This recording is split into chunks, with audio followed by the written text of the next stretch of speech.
परवरिश। मेरा नाम विशाल है। मेरी उम्र 40 साल की है। मेरे पापा की अपनी दुकान थी। माँ मेरी हाउस वाइफ थी। हम 2 बहन और 2 भाई थे। मैं अपने घर में सबसे बड़ा बेटा था और मेरे बाद मेरी 2 छोटी बहनें। घर बहुत खुशहाल था। माँ सारा दिन घर का काम करती। पापा जब थक कर आते तो उनकी सेवा में लग जाती थी। मैंने पापा को कभी छोटी छोटी बातों पर भी लड़ते झगड़ते नहीं देखा था। माँ एक अच्छी औरत थी। वह घर में और हम सब पर ख़ास ध्यान देती थी। अपने कामों के पीछे कभी हमारे काम को नहीं छोड़ती थी। मैंने माँ को एक अच्छी बेटी पत्नी माँ बनते देखा था। वह बहुत खूबसूरत था। दुनिया का धूप से छाँव से हटकर बिल्कुल एक अलग ही दुनिया आबाद की थी। हमारे घर में लोग देखते तो उनकी हसरत होती कि काश वह भी हमारे ख़ानदान का हिस्सा होते। मैं मेरे कई दोस्त मुझे बहुत बार कह चुके थे, काश मैं भी तेरा सगा भाई होता, और मुझे उनकी बात पर हंसी आ जाती। और फिर शायद हमारे हंसते खेलते घर को किसी की नज़र लग गई थी और वह घर ऐसा तबाह हुआ कि फिर कभी पनप ही नहीं पाया। मैं प्रोफेसरी की तैयारी कर रहा था। बहनों की ज़िद करने पर मैं उनको लेकर घर से निकला और उनको बाहर घुमाने ले गया। मेरी माँ भी जाना चाहती थी मगर पापा की तबीयत कुछ ख़राब हो गई थी जिसकी वजह से वह हमारे साथ नहीं जा सकती। अभी मैं बहनों को गोलगप्पे खिला रहा था कि अचानक मेरा फ़ोन बजने लगा। फ़ोन पर नंबर देखा तो कुछ परेशानी हुई क्योंकि नंबर मेरे साथ रह रहे दोस्त का था। वह कभी मुझे फ़ोन नहीं करता था। मेरा दिल एकदम घबराने लगा तो मैंने झट से फ़ोन उठाया और कांपती आवाज़ में उससे हालचाल के बाद फ़ोन की वजह पूछी। दोस्त ने बस इतना ही कहा, जल्दी घर पहुंचो, और फिर फ़ोन बंद कर दिया। मेरा दिमाग बहुत घबराने लगा था। उसके बाद करने का अंदाज से ज़्यादा परेशान कर गई। मुझे फ़ोन के पीछे से एम्बुलेंस की सायरन की आवाज़ सुनकर होने लगी थी। किसी अनहोनी का एहसास एकदम से दिल में उजागर हुआ था। मेरे चेहरे पर पसीने की नन्ही बूंदें उभरी थी तो मेरे चेहरे के उड़े रंग देखकर मेरी दोनों बहनें भी परेशान हो गईं। मैं जल्दी से उनको लिए घर की तरफ भागा। मुझसे गाड़ी चलाना मुश्किल हो रहा था। वैसे भी मैं कई बार एक्सीडेंट होते होते बचा था। घर के आगे पहुंचते ही मुझे लोगों का एक भीड़ नज़र आया। घर में से धुआं उठ रहा था। न जाने कौन कौन सी गाड़ियां वहां पर खड़ी थीं। मेरा दिमाग बिल्कुल सुन्न हो गया था। मैं भीड़ को चीरते हुए घर में आया तो सामने का मंजर देखकर मेरे सर पर आसमान टूट पड़ा। जब मैंने माँ पापा के मुर्दा चेहरे को अपने सामने देखा तो दोनों के चेहरे नज़र आ रहे थे जिन पर कालिख लगी हुई थी। बाकी सफ़ेद कपड़े से ढका हुआ था। मेरी बहनें तो चीखें मार मार कर पापा से लिपट गई थीं मगर मैं यकीन नहीं कर पा रहा था कि मेरे सामने मेरे का मजबूत दिख रहा था जो मुझे होश ही नहीं रहा था। मेरे आसपास आखिर क्या हो रहा था। मैंने आगे बढ़कर बड़ी नरमी से पहले मम्मी के चेहरे को हाथ लगाया और फिर पापा के, और फिर उन दोनों को देखते हुए फूट फूट कर रोया। मम्मी पापा के चले जाने के बाद सारी जिम्मेदारी मेरे सर पर आ गई थी। घर से लेकर बहनों की भविष्य की जिम्मेदारी अब मेरी थी। मैंने अपनी पढ़ाई के सफ़र में आज तक पापा के साथ दुकान नहीं गया था। मुझे पापा की दुकान की भी समझ बूझ नहीं थी। कुछ ज़िंदगी में पहली बार इतनी बड़ी जिम्मेदारी उठाने में मैं गलती पर गलती किए जा रहा था। पापा की दुकान दिन पर दिन गिरती जा रही थी और फिर एक रोज़ मुझे भारी भरकम नुकसान उठाना पड़ा। इस नुकसान को पूरा करने के लिए घर में सारी ज़िंदगी भी मैं काम करता तो भी कभी पूरा न कर पाता। मैंने अपने एक दोस्त से इसके बारे में जानकारी ली, उस दुकान को बेच दिया और ख़ुद नौकरी की तलाश करने लगा। और धीरे धीरे मैं गाड़ी से मोटरसाइकिल पर आ गया। एक नहीं बिका था तो वो था घर, जिसके ऊपर उसका ऊपर वाली मंजिल मजबूरी में हमें किराए पर देना पड़ा। लोग अच्छे थे तभी उनको साथ रखने में कोई मुश्किल नहीं आ रही थी। मेरी जिस जगह नौकरी हुई वह जगह मेरे घर से बहुत दूर थी। मुझे अपनी बहनों की तरफ से परेशानी ज़रूर हुई थी मगर अभी मेरे पास कोई और रास्ता नहीं था। मुझे नौकरी बहुत मुश्किल से मिली थी। सर पर चढ़ा कर्जा भी उतारना था। अब मैं बाइक से रोज़ आया जाया करता था और जब कभी पैसे न होते तो पैदल भी इतना लंबा सफ़र तय करना पड़ जाया करता था।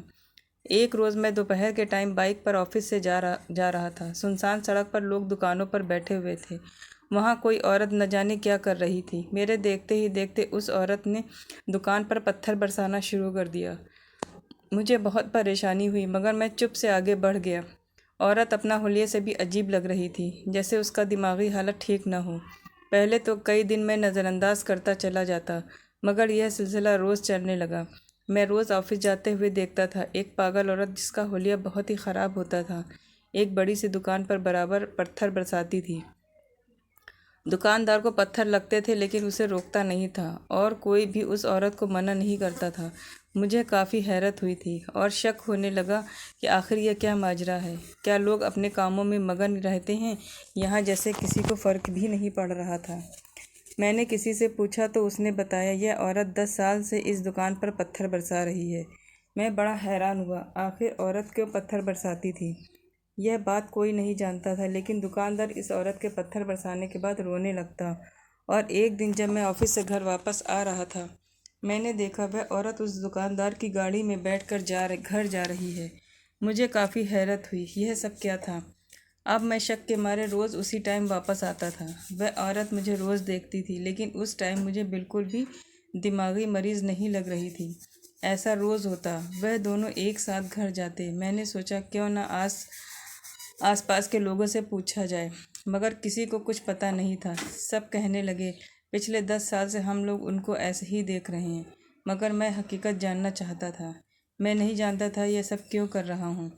मेरा क्या लेना देना उस औरत से या इस आदमी से, मगर मैं फिर भी उस औरत का पीछा करना चाहता था।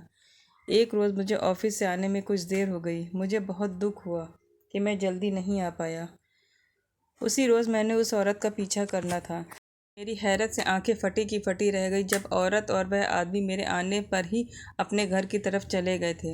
रात के टाइम बाकी सब बाज़ार बंद था, लेकिन आज उस औरत की आंखों में न जाने क्या था जो मैं खुद को रोक नहीं पाया और उसका पीछा करने का सोचा। मगर एंड टाइम पर मेरी मोटरसाइकिल का टायर पंचर हो गया और मैं अपना इरादा बदल दिया, अपने घर की तरफ चला आया। मैं पीछे मुड़कर देखा तो औरत गाड़ी में बैठी अभी अभी भी मुझे ही देख रही थी। मुझे उसका देखने से अब बहुत अजीब लग रहा था। मुझे उस बात का अंदाज़ा था, जो मालूमात इतने सीधे लग रहे थे दरअसल में वह वैसे नहीं हैं जो दिखाया जा रहा था। उस औरत का देखना मुझे कई सोचों में डाल चुका था। मैं घर गया और रात भर उस औरत के बारे में सोचता रहा। पूरी रात मैं सो नहीं पाया, मगर मैंने सोच लिया था कुछ भी हो जाए उस औरत का पीछा ज़रूर करूँगा। एक दिन मैंने उनका पीछा किया। वह शहर से दूर किसी कस्बे में गए। आदमी पहनावे से कहीं से नहीं लगता था कि वह ऐसे छोटे कस्बे में रहता होगा। मैं उनका पीछा करता उनके घर तक गया। हैरत की बात यह थी कि खुले मैदान में उनके घर के अलावा और कुछ नहीं था। मैं भी अकेले मैदान की तरफ देख रहा था।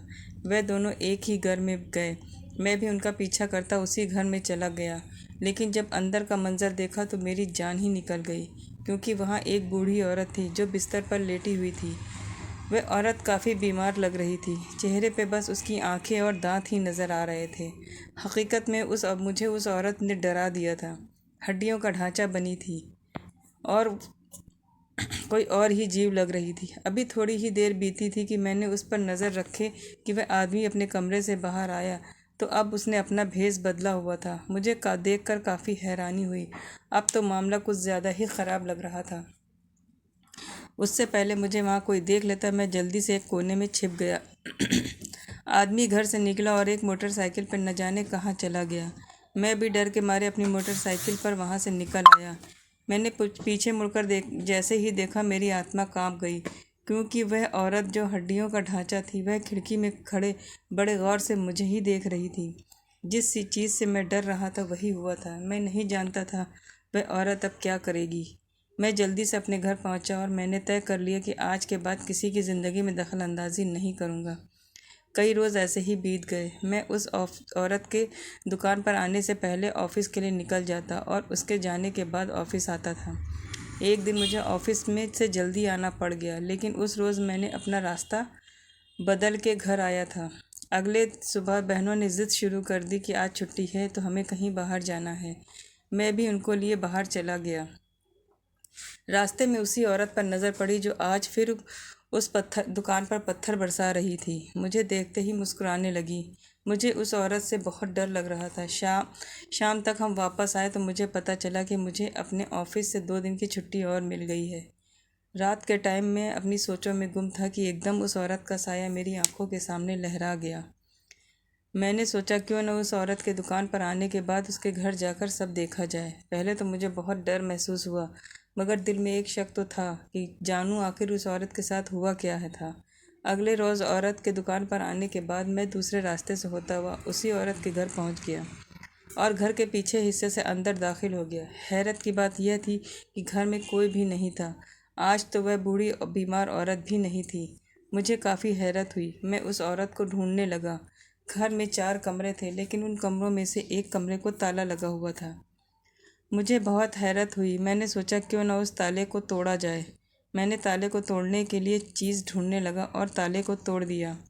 कमरे का दरवाज़ा खोलते ही हैरत से मेरी आंखें फैल गईं, क्योंकि वह कमरा कबाड़ खाना ज़्यादा लग रहा था और अंदर न जाने किस चीज़ की बदबू आ रही थी जो मेरी बर्दाश्त के बाहर थी। मैंने नाक पर हाथ रखते हुए कमरे की छानबीन शुरू कर दी, लेकिन वहाँ मुझे कुछ नहीं मिला, बस टूटा हुआ कुछ फर्नीचर था। मैं कमरे से बाहर निकल आया था कि मेरी नज़र एक तरफ लगे पर्दे पर गई। पहले मैं नज़रअंदाज करके कमरे से बाहर निकल गया, मगर फिर न जाने मेरे दिल को क्या हुआ कि मैं दोबारा अंदर गया और अपनी तसल्ली के लिए मैं पर्दे को पीछे हटाया तो वहाँ कुछ पुरानी तस्वीरें पड़ी थीं जो फ्रेम में थीं। मैंने उन तस्वीरों को साफ़ किया और फिर उस तस्वीर को गौर से देखा जो शायद पानी पड़ जाने की वजह से ख़राब हो गई थी। उनमें 3 किरदार थे, 2 औरतें और 1 आदमी था। मैंने उस तस्वीर को बहुत गौर से देखने की कोशिश की, मगर फिर मैंने तस्वीर को वहीं पर रख दिया और कमरे से बाहर आने लगा कि मुझे दरवाज़ा खुलने की आवाज़ आई। दरवाजे की आवाज़ सुनते ही मेरे रोंगटे खड़े हो गए। मेरे हिसाब से तो औरत और वह आदमी रात के टाइम वापस आने थे। अब मुझे अपने शक पर अफसोस हो रहा था, जिस वजह से मैं इतनी बड़ी मुसीबत में फंस गया था। मैंने दरवाजे को पूरा बंद न किया और थोड़ा सा दरवाज़ा खोलकर बाहर झांकने लगा, जहां वह औरत और मर्द घर में इधर उधर देख रहे थे। आदमी एक कमरे में और एक बूढ़ी सी औरत को व्हील चेयर पर बिठाकर बाहर ले आए। मैं जब गौर किया तो वही औरत थी जिसको मैंने एक चारपाई पर लेटे देखा था। वह बूढ़ी औरत को चारपाई पर दोबारा से लिटा दिया गया। उसका हुलिया बहुत बुरा लग रहा था। अब मुझे फिक्र सताने लगी कि मैं यहाँ से बाहर कैसे जाऊँगा। अभी मैं अपनी सोचों में गुम था कि आदमी फिर एक बार घर से बाहर चला गया और वह औरत जो ख़ुद को दिमागी मरीज़ दिखाती थी एकदम ठीक हो गई और किचन की तरफ चली गई। अब तो मैं जान गया था कि जो मुझे दिखाया जा रहा है वह हकीकत नहीं है। हकीकत कुछ और है जो मेरी नज़रों के सामने होने के बावजूद मुझे नज़र नहीं आ रही है। मैं उस समस्या की तह तक जाना चाहता था। उस रोज़ मैं छुप कर घर से बाहर निकल आया, लेकिन अब मैं कश्मकश में था। मुझे ऐसा लगा जैसे उस बिस्तर पर पड़ी औरत को मेरी ज़रूरत थी। उस कहानी को काफ़ी टाइम बीत गया, लेकिन एक ही बात मेरे दिमाग में थी कि मैं किस तरह असल बात का पता लगाऊं। मेरा एक दोस्त पुलिस में था। मैंने उससे बात की तो उसने बोला कि वह मेरी मदद करने को तैयार है। कुछ रोज़ बीत गए तो उस आदमी की दुकान पर गया जिस दुकान पर वह औरत पत्थर बरसाया करती थी। औरत मुझे अजीब अंदाज में देखने लगी थी।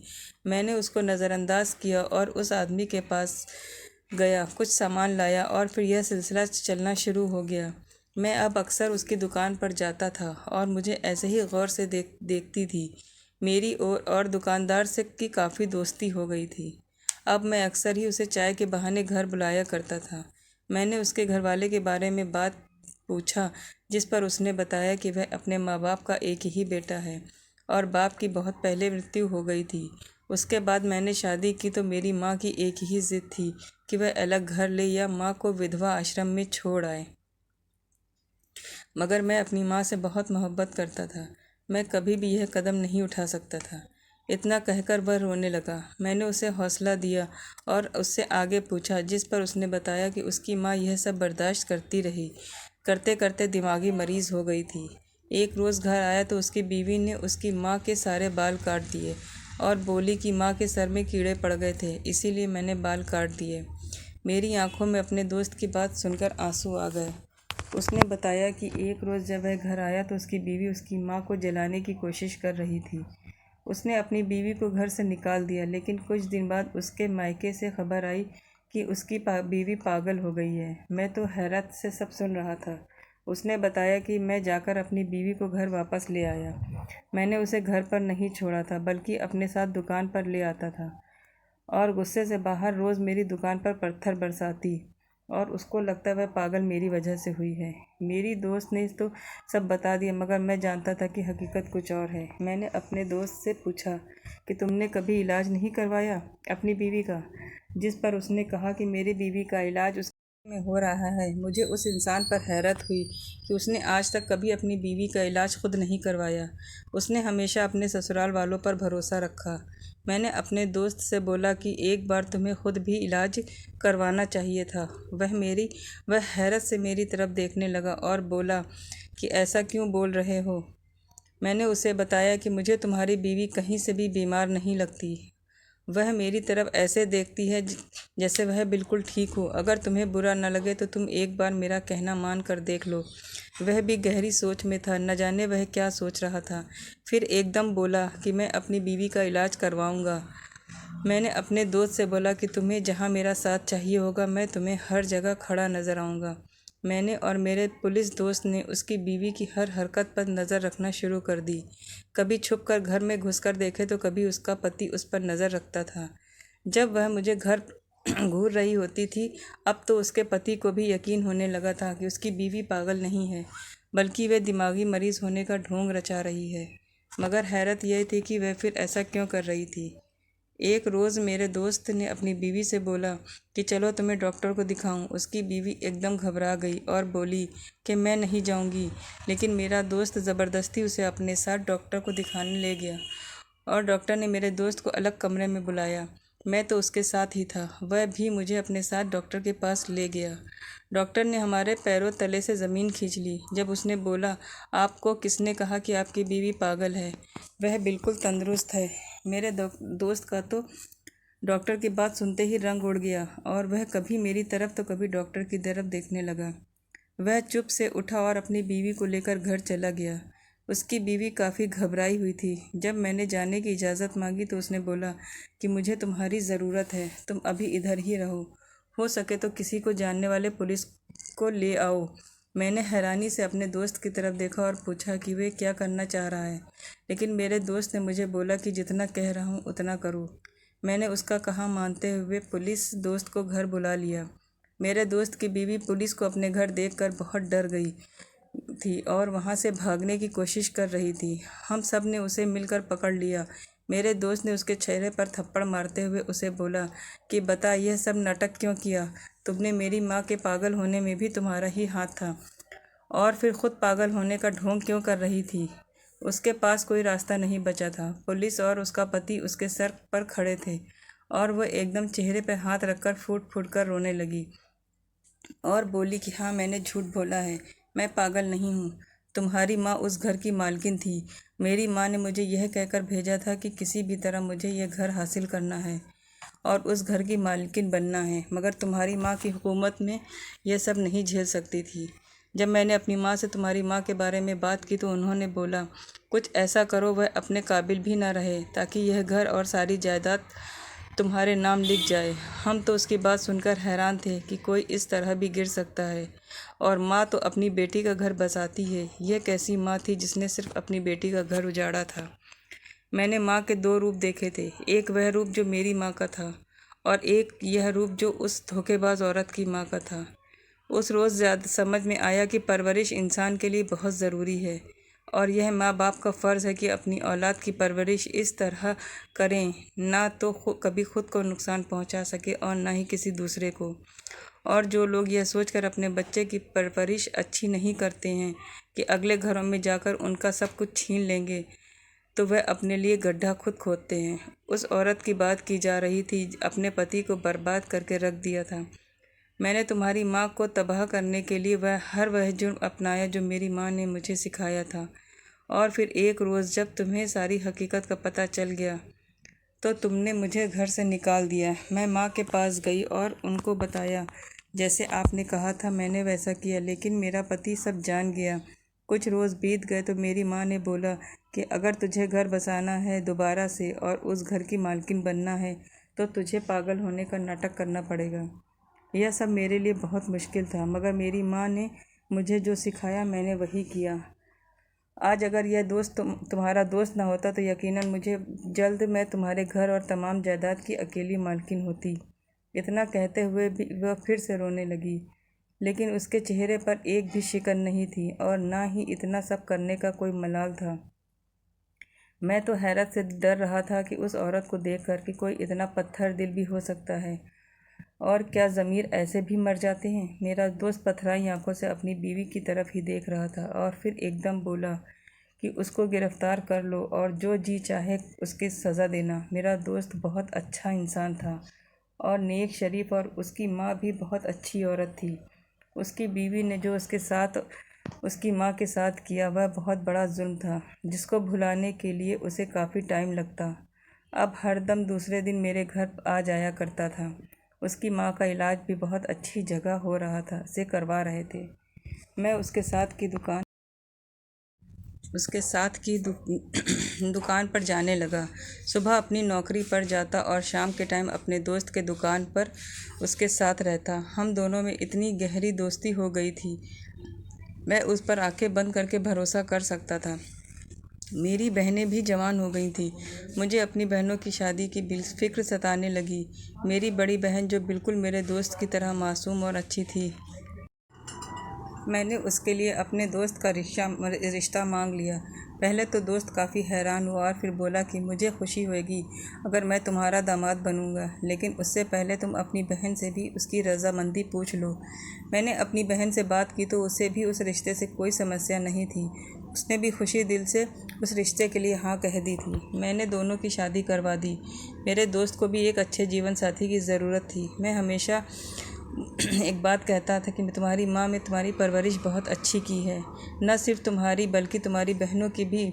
मैं बहुत खुश हूँ कि आज भी हमें हमारे माँ के नाम से जाना जाता है। आज भी लोग जब मेरे बारे में बात करते हैं तो मेरी माँ की परवरिश के बारे में भी बात करते हैं। माँ का किरदार औलाद की ज़िंदगी में बहुत अहमियत रखता है, क्योंकि वह हर टाइम अपनी औलाद के सर पर रहती है। माँ अगर चाहे तो अपनी औलाद को एक अच्छा इंसान भी बना सकती है, और अगर माँ चाहे तो अपनी औलाद को बुराई की तरफ भी ले जा सकती है। मेरे दोस्त की पहली वाली बीवी ने बुराई का रास्ता चुना और हमेशा के लिए अपनी सारी खुशियों का गला घोंट दिया, और मेरी बहन ने उन्हीं खुशियों को अपने अंदर समेट लिया। तो यह थी आज की कहानी। दोस्तों, कैसी लगी आप लोगों को मुझे कमेंट में ज़रूर बताइएगा। अच्छा लगे तो लाइक एंड सब्सक्राइब करना ना भूलिएगा। Thanks for watching. Like and subscribe. Thank you.